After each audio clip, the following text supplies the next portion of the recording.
সহজ যত কাজ আছে সবকিছু থেকে বিরত থাকাই মূলত রোজা বা আত্মসংযম। রোজা রাখার উপকারিতা, গুরুত্ব ও ফজিলত সম্পর্কে পবিত্র কুরআন ও হাদিসে কি বলা হয়েছে তা আমরা সবাই কম বেশি জানি। রোজা শুধু ধর্মীয় দৃষ্টিকোণ থেকে নয়, বৈজ্ঞানিক দৃষ্টিতেও রোজার উপকারিতা অপরিসীম। আসুন আমরা দেখি রোজা শরীরের জন্য কতটা উপকারী। রোজা থাকা অবস্থায় কমপক্ষে 15 ঘন্টা যাবতীয় খানাপিনা বন্ধ থাকে। এই সময়ে পাকস্থলী, অন্ত্রনালী, যকৃত, হৃৎপিণ্ড সহ অন্যান্য অঙ্গ প্রত্যঙ্গ বিশ্রাম পায়। তখন এসব অঙ্গ প্রত্যঙ্গ নিজেদের পুনর্গঠনে নিয়োজিত হতে পারে। অন্যদিকে দেহে যেসব চর্বি জমে শরীরের ক্ষতির কারণ হয়ে দাঁড়ায়, সেগুলো রোজার সময় দেহের প্রয়োজনীয় চাহিদা মেটানোর জন্য ছুটে যায়। স্বাস্থ্যবিজ্ঞানী তার সুপিরিয়র নিউট্রিশন গ্রন্থে ডাক্তার শেলটন বলেছেন, উপবাসকালে শরীরের মধ্যকার প্রোটিন, চর্বি, শর্করা জাতীয় পদার্থগুলো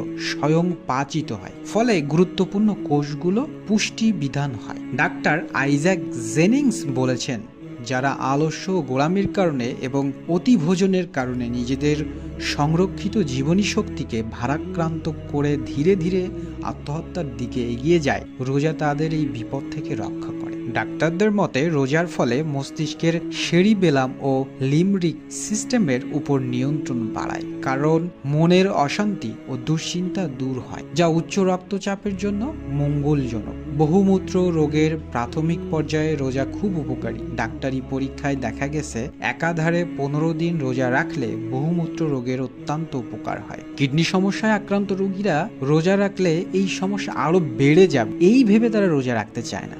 অথচ আধুনিক চিকিৎসা বিজ্ঞানীরা বলছেন, রোজা রাখলে কিডনিতে সঞ্চিত পাথরকণা ও চুন দূরীভূত হয়। স্বাস্থ্যবিজ্ঞানীদের মতে রোজা রাখার উপকারিতা হলো সারা বছর অতিভোজ, অখাদ্য, কুখাদ্য, ভেজাল খাদ্য খাওয়ার ফলে আমাদের শরীরের যে জৈব বিষ জমা হয় তা দেহের জন্য মারাত্মক ক্ষতিকর। 1 মাস রোজা পালনের ফলে তা সহজেই দূরীভূত হয়ে যায়। সুতরাং আমরা এটা বলতে পারি যে রোজা আমরা একদিক থেকে আল্লাহ তাআলার নৈকট্য ধর্মীয় দিক থেকে তো পাচ্ছি, সেই সাথে শুরু করে বিজ্ঞানিক বা বৈজ্ঞান বা ডাক্তারদের মতে আমরা শরীরের দিক থেকে অনেক অংশেই এই 1 মাস রোজা রেখে ফিট হয়ে যাচ্ছি। ঠিক আছে, সুতরাং কোনো দিক থেকেই আল্লাহ তাআলার এই যে নিয়ামতের এই মাসটা, সেটা আমাদের একটু একদিনের জন্য হাতছাড়া করা উচিত নয়।